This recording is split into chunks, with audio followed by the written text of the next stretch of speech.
সেই বিখ্যাত শেষই মামা জড়িতে চলে যাচ্ছে দেখেন।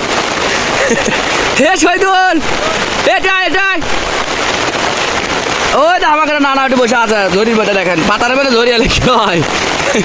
আমাদের শেষ হয়ে মামার একটি শেষ হয়ে ছবি তুলবে আছে, আমরা বিপদ করে গেছি। ভাইয়ের ভবিষ্যৎবাণী আজকে সত্য হচ্ছে, বাংলাদেশ মরুভূমি হচ্ছে।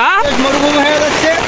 আমরা এই যে কৃষক কষ্ট করে দেখেন মাটি কুবে কুবে ধান গাড়িচ্ছে, যে বেসন ফালাচ্ছে, আর এই বেনজিরের মতো আজিজের মতো লোক আর এই মতিয়রের মতো লোক বাংলাদেশের থেকে হাজার হাজার কোটি টাকা নিয়ে যা আত্মসাৎ করে খাচ্ছে। আর দেখেন কৃষকের শোধন দেখছেন, কাঙ্কার শোধন, আর ধরতে পানি তুলে আর এটি বেসন ফালা লাগি, সেই বেসনে ধান হবি, তারপরে ফেরা চাউল হবি, তাকে ফেরা মানুষ লেগে খাবি।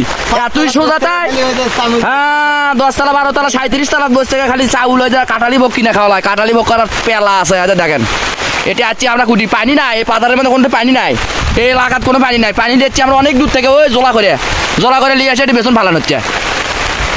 আর বাংলাদেশের হোকা মারে যাচ্ছে বেনজির, আজিজ, মতিউর, এই রকমের প্রশাসনের লেভেলের লোকেরা, উচ্চ পর্যায়ের লোকেরা। এটা কোনো কথা হলো বাংলাদেশ? এই যে কৃষকেরা রোদের মধ্যে বৃষ্টির মধ্যে ভিজে পুড়ে এই যে খায় খাটনি করে সব কিছু করে দেশের মধ্যে যে এত সুন্দর করে ফসল ফলে, কৃষক আছে দেখেই তো দেশ বেঁচে আছে। আর দেশ তো থাকবেই না যদি কৃষক না থাকে। তো এই দেশের যে এই যে অর্থ সম্পদ জয় জমি যা আছে সব আত্মসাৎ করছে প্রশাসনের লেভেলের উচ্চ পর্যায়ের লোকেরা। আসলে প্রশাসনের দায়িত্ব কি আসলো? প্রশাসনের দায়িত্ব আসলে হলো জনগণক সেবা দেওয়া, জনগণের জানমাল ইজ্জতের হেফাজত করা। আজ তারা এমন এক পর্যায়ে নিয়ে গেছে দেশকে, তারা রিসোর্ট কারবার শুরু করছে, মানুষের অশ্লীলতা কারবার শুরু করছে, শত শত বিঘা কৃষকের জমিগুলো তারা দখল করতেছে।